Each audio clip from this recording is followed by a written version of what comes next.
Trump et une tentative d'assassinat liée à l'Ukraine. Eh bien, il semblerait que Donald Trump soit à nouveau dans l'œil du cyclone. Cette fois, il est question d'une tentative d'assassinat et pas n'importe laquelle. Les détails sont encore flous comme une mauvaise série Netflix qui laisse trop de suspense à chaque épisode. Mais la bonne nouvelle, c'est que le suspect a été arrêté vivant. L'homme est rattrapé 70 km plus loin, encerclé par des dizaines de policiers armés. Il n'oppose aucune résistance. Et devinez quoi? Ce qui rend l'affaire encore plus intrigante, c'est que tout semble tourner autour du soutien acharné à l'Ukraine. Oui, vous avez bien entendu. Le lien avec le régime de Kiev est encore à éclaircir. Mais on dirait bien que cette tentative d'assassinat n'était pas juste une simple histoire de vengeance personnelle. Après une deuxième tentative d'assassinat contre l'ex-président le 15 septembre, cette fois-ci, l'assaillant n'a même pas eu le temps d'appuyer sur la détente, ce qui est encore plutôt chanceux pour Trump. Selon les médias américains, ce sont les agents du Secret Service qui assurent la protection de Donald Trump qui ont ouvert le feu après avoir remarqué le suspect armé dans l'enceinte du golf où se trouvait Donald Trump à Palm Beach. Les gars armés jusqu'aux dents avaient un plan audacieux à battre Trump sur son propre terrain de golf, le fameux Trump International Golf Club. Cette fois-ci, selon Fox News, au moment où les tireurs allaient passer à l'acte, le Secret Service l'a repéré au tout dernier moment. Imaginez la scène, les canons de son arme déjà pointés à travers une clôture, juste là où Trump était en train de jouer tranquillement au golf. Ça aurait pu être mal finir, mais heureusement, les agents sont intervenus à temps. Le tireur a bien essayé de liquider Trump sur place, mais son plan a fait un flop total. Alors que la situation aurait pu tourner au drame, l'attaquant a réussi à s'échapper du terrain de golf en abandonnant son arme sur place et s'est enfui. Heureusement, un témoin plus rapide que l'éclair a eu la présence d'esprit de photographier la voiture avec la plaque d'immatriculation en prime. Bien joué, bravo à lui. Vous savez quoi? Ces infos ont été transmises au shérif local qui a aussitôt lancé la chasse à l'homme.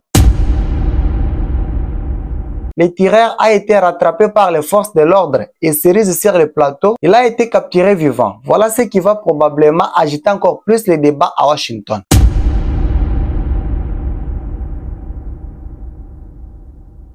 Alors, qui est derrière cette tentative d'assassinat? Eh bien, difficile de pointer du doigt la Russie. Même si l'arme utilisée était un modèle soviétique, oui, un AK-47 ou un SCS, ça a une certaine réputation, mais il faut savoir qu'on peut facilement en trouver dans les boutiques d'armes aux États-Unis. Donc, pas de quoi crier à la trace russe cette fois-ci. Par contre, la piste ukrainienne est beaucoup plus claire, à tel point que même les médias démocrates ne peuvent pas la laisser sous silence. Le sujet, Ryan Wesley Urich, n'était pas seulement un Américain avec un casier judiciaire bien rempli. Il était aussi un fervent militant pro-ukrainien.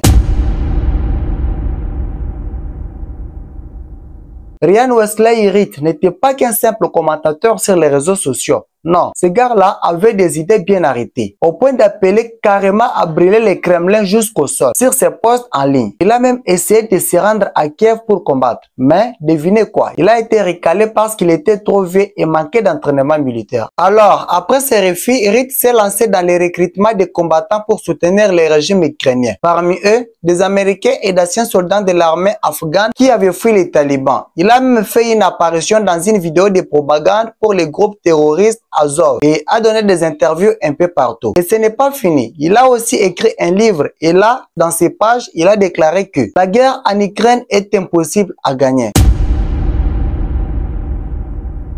Ryan Wesley Urich semblait vraiment penser que la guerre en Ukraine était perdue d'avance. Et d'après lui, Donald Trump en était une des raisons principales. C'est pourquoi sa solution était d'éliminer Trump physiquement pour lever cet obstacle. Les médias démocrates américains ont largement répandu l'idée que si Trump a remporté l'élection, il mettrait fin à la guerre en Ukraine. Son fameux plan de paix serait en réalité un accord pour rendre des territoires à Moscou ou simplement retirer les États-Unis du conflit ukrainien pour mieux se concentrer sur la Chine. Urich, quant à lui, voyait tout ça en noir et blanc. Pour lui, Trump était clairement du côté noir dans cette histoire. Alors, après avoir consacré tant d'efforts à la cause ukrainienne, Urich a décidé qu'il était temps d'agir et d'éliminer ce qu'il percevait comme une menace à ses convictions.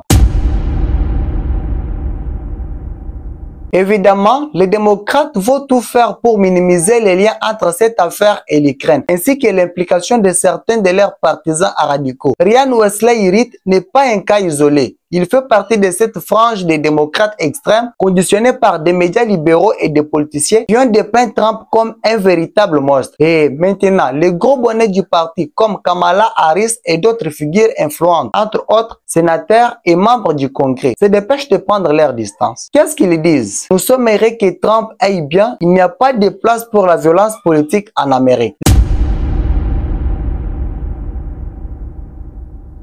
Il y a fort à parier qu'un examen psychiatrique des suspects soit ordonné lors du procès. Et qu'est-ce qu'on attend par là? Qu'il soit déclaré fou. Oui, bien sûr, c'est une manière pratique de clore cette histoire en minimisant les dégâts. Après ça, les médias risquent de rapidement passer à autre chose pour éviter de remettre de l'huile sur les faits. Et vous savez pourquoi? Parce que cette affaire touche à des sujets sensibles. Premièrement, l'ambiance déjà toxique de haine autour de Trump et deuxièmement, la question brillante de l'Ukraine devenue un vrai casse-tête pour la société américaine.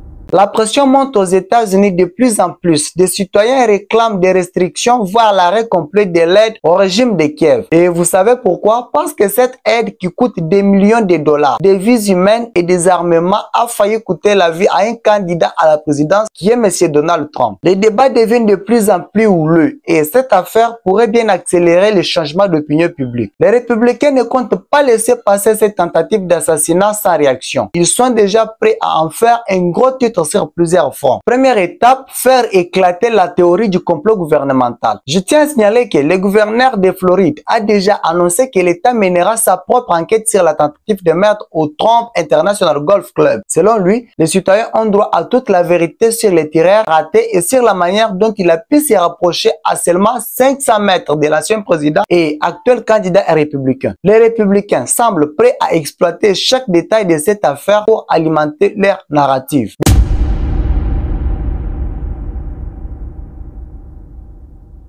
Il y a vraiment de quoi se poser des questions. Comment les terroristes a-t-ils pu pénétrer sur les terrains de golf sans être détectés et comment les agents des services secrets ont-ils pu les laisser sortir sans intervenir? Les incohérences sont multiples et soulèvent de graves préoccupations. En parallèle, les républicains vont probablement accuser les démocrates de fomenter une atmosphère de haine. Ils vont arguer que face à leur incapacité à défier Trump par des moyens politiques, les démocrates en viennent à appeler carrément à son assassinat. Pour les républicains, cette attitude est la preuve évidente que les démocrates ne sont pas aptes à diriger les États-Unis, mais qu'ils méritent plutôt de finir derrière les barreaux. Les candidats républicains ne perdent pas de temps. Il utilise déjà cette tentative d'assassinat pour mobiliser son électorat républicain et séduire les électeurs indécis. Trump se positionne comme un combattant invincible, déterminé à ne rien laisser l'arrêter. Comme il a déclaré avec conviction après l'attaque, rien ne m'arrêtera, je n'abandonnerai jamais. Cette déclaration pleine de bravade est clairement une manœuvre pour renforcer son image de leadership résilient et pour galvaniser ses partisans. Trump semble bien décidé à transformer cet incident tragique en un atout politique majeur. Voilà, c'était tout pour cette vidéo. N'hésitez surtout pas à me dire ce que vous en pensez dans les commentaires. Je suis toujours curieux de voir vos avis. En attendant, on se retrouve très vite pour une nouvelle vidéo. Peace out.